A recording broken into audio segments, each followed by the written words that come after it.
Hello, सभी को नमस्कार। जैसा कि आपको पता होगा कि लगभग 20 कोचिंगों में, बड़ी बड़ी कोचिंगों में गवर्नमेंट के द्वारा एक्शन लिया गया है ना, नोटिस भेजी गई है, जुर्माना भी लगाया गया है। हालांकि ये एक अच्छा कदम है बच्चों के लिए, लेकिन इसमें अभी बच्चों को कोई भी प्रॉफिट होने वाला नहीं है।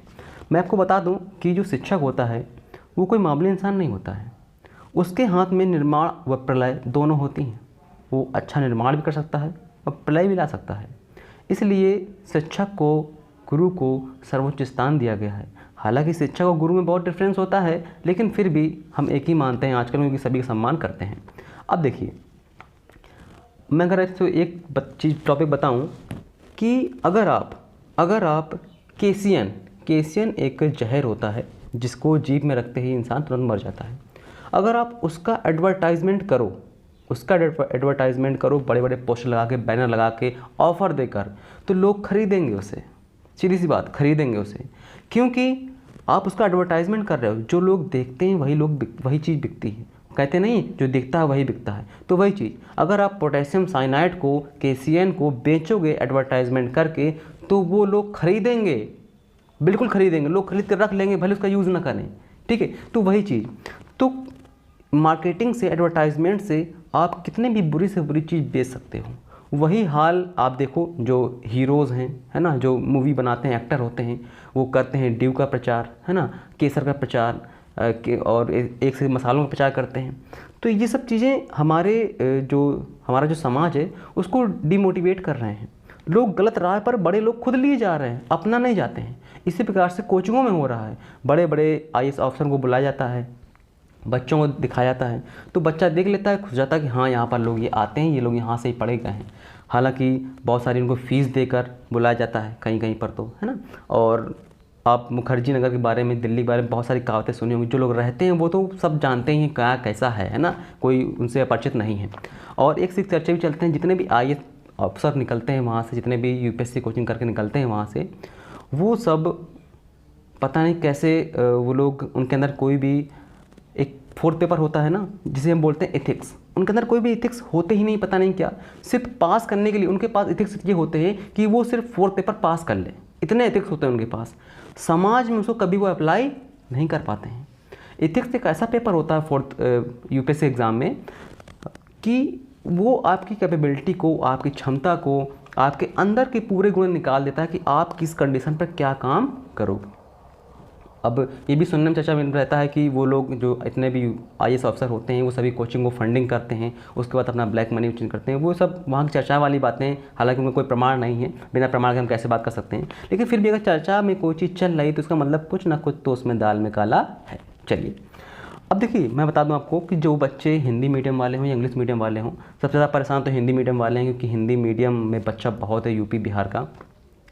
तो क्या होता है कि जो भी बच्चा एग्ज़ाम की तैयारी करने जाते हैं या लोग शुरुआत करना चाहते हैं, तो सबसे पहले आप यूपीएससी में ये काम करिए कि 1 साल तक, जब से भी आपको तैयारी स्टार्ट करनी है उसके पहले 1 साल तक आप ट्रेंड्स को जानिए। पेपर में क्या पूछा जा रहा है, मुझे आता है कि नहीं आता है। कुछ ऐसे टॉपिक हैं जिनको मैं खुद से सॉल्व कर सकता हूँ। मुझे अगर लोकल में कोई टीचर मिल जाए तो मैं उन चीज़ों को सॉल्व कर सकता हूँ, है ना। उसके बाद ट्रेंड्स को जानने के बाद, पेपर को समझने के बाद, जो चीज़ें आपसे नहीं बन पा रही, जैसे लिखने का तरीका है ना, और राइटिंग है, कुछ चीज़ें राइटिंग स्किल्स होती हैं, ये सब चीज़ें आप जब नहीं बैलेंस कर पा रहे हैं तब आप बाहर निकलिए।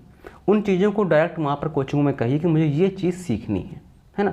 जो चीज़ आप सीसेट देख लीजिए, सीसेट में सब वही है ना। पैसेजेस आते हैं और आपका मैथ्स, रीजनिंग सब वही चीज़ें हैं, तो वो सब आप घर बैठ तैयारी कर सकते हो।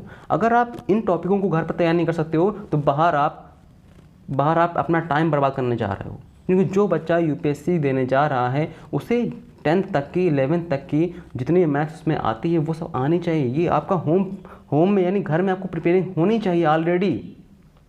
सीसेट ऐसा पेपर है जो सब कोई क्वालिफाई करता है ना। वो सब कोई क्वालिफाई ही करेगा, तो उतना तो आप कंप्लीट कर लीजिए। वहाँ की फ़ीस आपको पता है, 1.5-2 लाख रुपए फ़ीस होती है ना।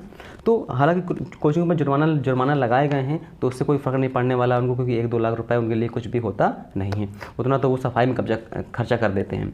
अब देखिए, तो जितने ही बच्चे बाहर तैयारी करने जाते हैं तो वो पहले ट्रेंड्स को जान लें। ये कोचिंगों में गाइडेंस अच्छा नहीं मिल रहा है। जितने भी टॉपर्स होते हैं वो सब कोचिंग ही नहीं किए होते हैं, वो सेल्फ स्टडी। सबसे महत्वपूर्ण होती है सेल्फ स्टडी।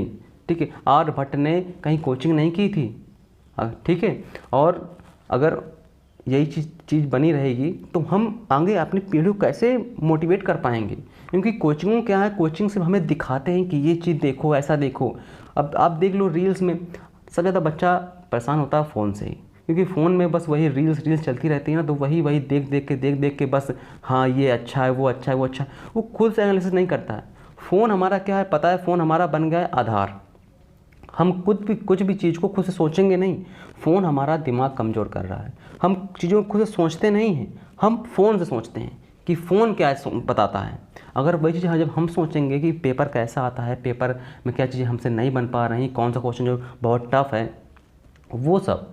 क्योंकि क्या होता है कि आप यूपीएससी एग्जाम में जब तैयारी करते हो तो आपको कम से कम जब तैयारी करने जाओ तो जब क्लास में कोई भी क्लास में हम कह रहे हैं डेमो आप लेने गए हो तो कम से कम आपको अगर वो कोई सामने वाला बोल रहा है तो आपको ये तो पता ही होना चाहिए कि वो किस टॉपिक पर बोल रहा है। अर्थव्यवस्था के बारे में बोल रहा है, ज्योग्राफी के बारे में बोल रहा है, साइंस के बारे में बोल रहा है, कोई योजना के बारे में बोल रहा है, कोई इंपॉर्टेंट फैक्ट बोल रहा है, फॉरेन का कंट्री का कोई मामला है उसके बारे में बोल रहा है। आपको इतनी नॉलेज होनी चाहिए। ये नहीं कि आप कोचिंग में जाओ फिर वहाँ सुनो कि हाँ ये पढ़ाया गया था कोचिंग में, इसके बारे में हमको पता है। इतने ये सब बच्चों के खेल है ना, ये सब 11th 12th ये सब कोचिंग जाकर करते हैं। क्योंकि आप जिस पद पर जाने वाले हो वहाँ आपको खुद एनालिसिस करना है, वहाँ आप पूछोगे नहीं कोचिंग में जाके कि इसका मैं क्या करूँ, है ना। तो आप खुद डिसीजन मेकर बनिए।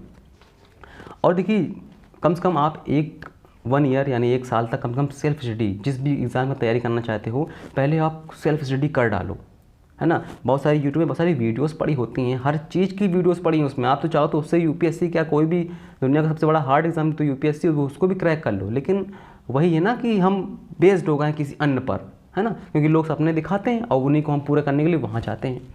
तो वही चीज़। और मैं आपसे लास्ट में एक बार फिर से वही बात बताना चाहूँगा कि जो भी बच्चे मिडिल क्लास के हैं, लोअर क्लास के हैं, अपर क्लास वालों को तो कोई प्रॉब्लम होती नहीं, मानो उनके पास एक बैकअप बना रहता है।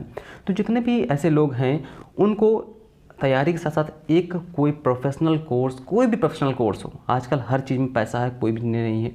आप मोमोज बेच के 30-40 रुपये कमा सकते हो, है ना। तो कोई भी प्रोफेशनल कोर्स, बहुत सारी चीज़ें होती हैं, कार डिज़ाइनिंग होती हैं, कार मैन्युफैक्चरिंग होती हैं, है ना, और आपका कार मेंटेनेंस वाली होती हैं। इसके बाद कंप्यूटर में बहुत सारे डिप्लोमा होते हैं, स्किल्स वाले, डिज़ाइनिंग वाले, पोस्टर वाले, है ना। तो हर चीज़ में पैसा है। कोई भी एक आप एक प्रोफेशनल जो इसमें आपका इंटरेस्ट हो, इलेक्ट्रिक वाला क्षेत्र है बहुत सारा है, उसमें भी पैसा है। तो आप एक प्रोफेशनल कोर्स कोई भी हो, कम से कम आप उस स्किल को सीखते हो चलो, ताकि आपके एग्ज़ाम देने के बाद जब आपकी एज जाएगी, अगर नहीं हो पाता है कारण किसी कारणवश, तो वो आपके आने वाले समय पे काम आएगी। ये बात मैंने पहले ही बोल चुका हूँ, तो मैं फिर से बोल रहा हूँ क्योंकि ये बहुत ज़रूरी है। मिडिल क्लास वालों की, लोअर क्लास वालों के लिए बहुत ही इंपॉर्टेंट चीज़ है, ठीक है। तो आप कहीं पर भी कोचिंग ज्वाइन करिए, मुझे उससे फ़र्क नहीं पड़ता है, लेकिन आप सेल्फ को जांचिए, यानी खुद को जांचिए पहले कि क्या ये मुझे पहले से आना चाहिए या नहीं आना चाहिए।